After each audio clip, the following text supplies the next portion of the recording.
This is a really good turnout for a right testicle, I think. So I've not done stand up before, and I was thinking about this, and it's kind of it's strange because you get up, normally when you're talking to people, there's a back and forth to it, and with comedy, you're just talking, and the whole point is just to make people laugh, and so you kind of have to go, how much do you want to kind of put out there, and I think you just got to kind of go with it and just kind of put it all out there, but you feel like your brain is naked at that point, like there's no clothes on it. And I realized that as mortifying as it would be to be physically naked, I don't really mind my brain being naked, and I'm not sure what that says about me psychologically, but there it is. So this journey is we're here, as we said, because I have cancer. And I think one of the questions when you have cancer is, how do you know that you have cancer? And so in my case, I think back to when we were out in Colorado one time. We did a horseback ride, and we were riding, I don't know how long it was, I want to say it was like 12 hours or something.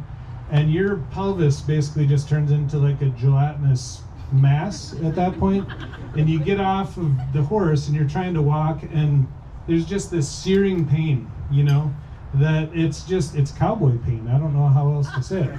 And so how I knew that I had cancer is I had cowboy pain, but it was very localized. And again, sorry for going back to it, but it was in my right testicle.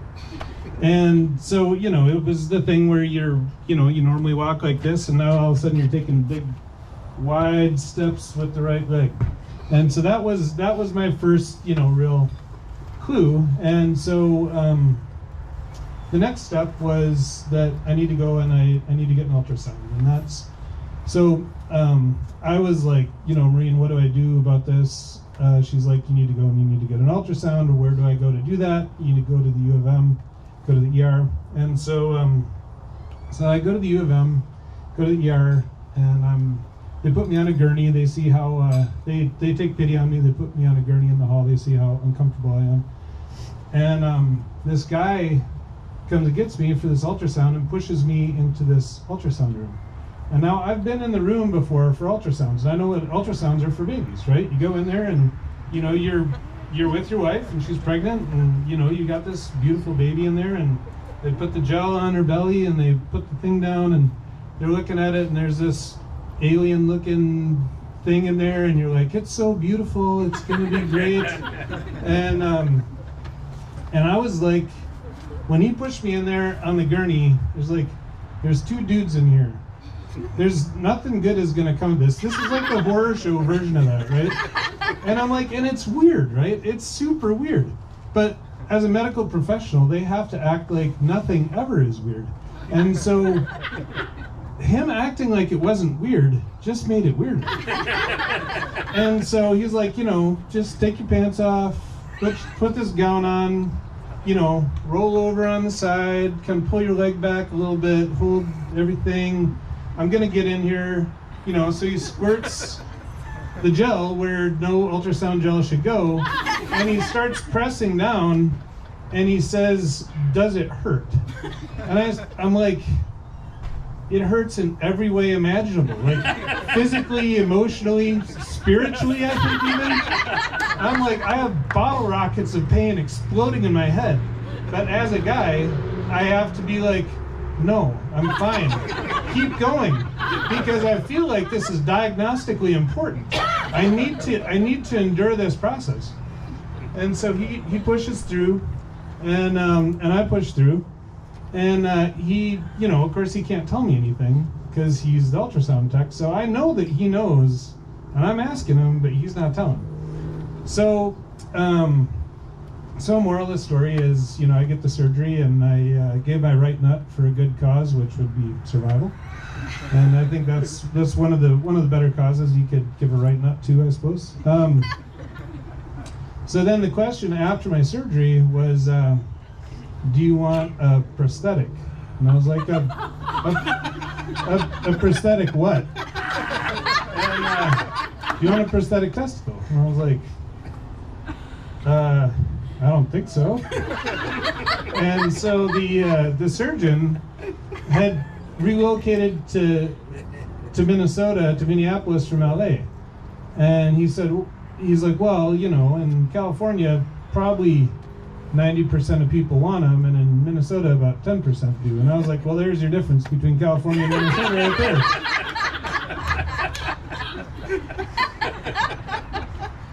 So after the surgery, they basically take the better half of my testosterone factory. And so your numbers for testosterone are supposed to be between like 350 to 850. Mine got down to like 52. So I'm kind of right there neck and neck with grandma, you know? And so to make up for this, they give you this testosterone gel. And it's this pump, and you pump it into your hand, and you rub it under your armpit. You pump it in your hand, you rub it under your other armpit, and you pump it in. And they kind of give you a guideline, but they tell you, but you got to experiment with it to kind of figure it out, you know? And so I'm kind of thinking, like, you know, it's kind of like with coffee, you know, they say 42 cups of coffee a day will kill you. So, okay, so 41's the limit then, right? So I had I'd had a bad workplace breakup, so I was doing a lot of rage wood splitting and chainsaw work. So probably with like unlimited testosterone in one testicle. So that was, you know, that was just that's part of my cancer journey. And one of the challenges with cancer is with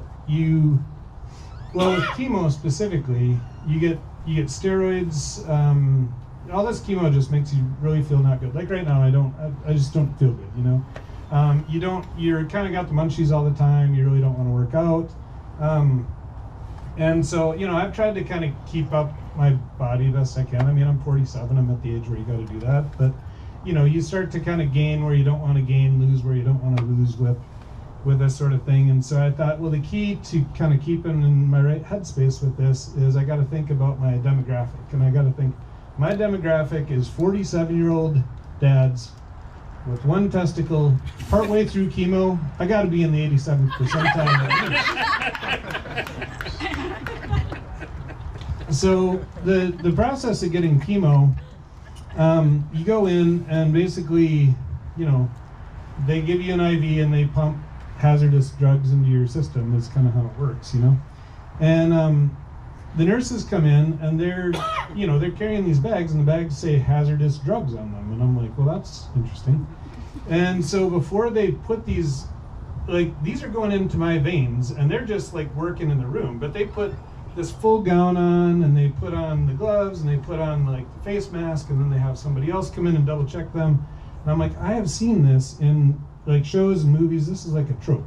This is like when you get the people who come in who have the short character arcs, you know, like they're about to die and they need to give up one crucial piece of information. Was it the Russians or the Serbians?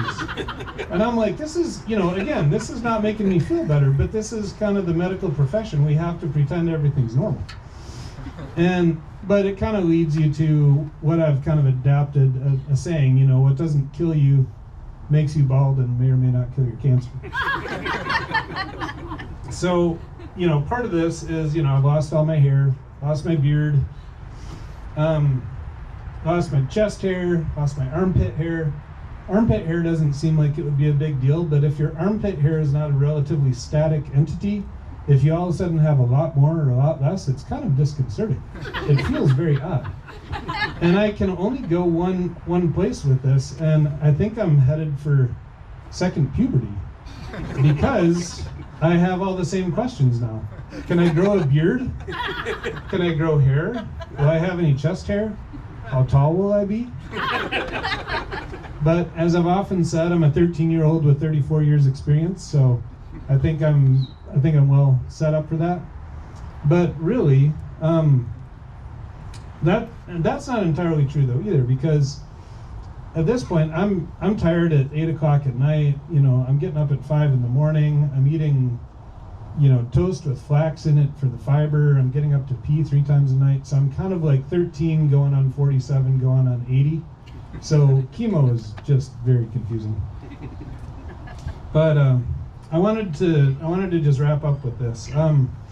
That's my comedy stuff on cancer, and I think one of the important things with all of this, with getting through cancer, is having things that you're looking forward to, that you're kind of forward facing, you know. And you know, so there's obviously a lot, you know, being a dad, being a husband, running a business. One of the things that I really appreciate in my life right now is carrying on the tradition of being a crazy uncle. And that's a proud Swenson family tradition. I have my brother and sister-in-law, Matt and Susie, are here. They have a 2-year-old, my niece named Liv, and she calls me Uncle Ahmed, or Uncle Ahmed. So I'm Crazy Uncle Ahmed. And the first piece of being a crazy uncle is your name has to be mispronounced. So my crazy uncle that I grew up with, his name was Uncle Wad because his name was Bernard and his sister couldn't say Bernard, so she called him Wad. And so Uncle Wad used to collect fur trade artifacts, and this is what he did. And so anytime I would go hang out with Uncle Wad, we would go.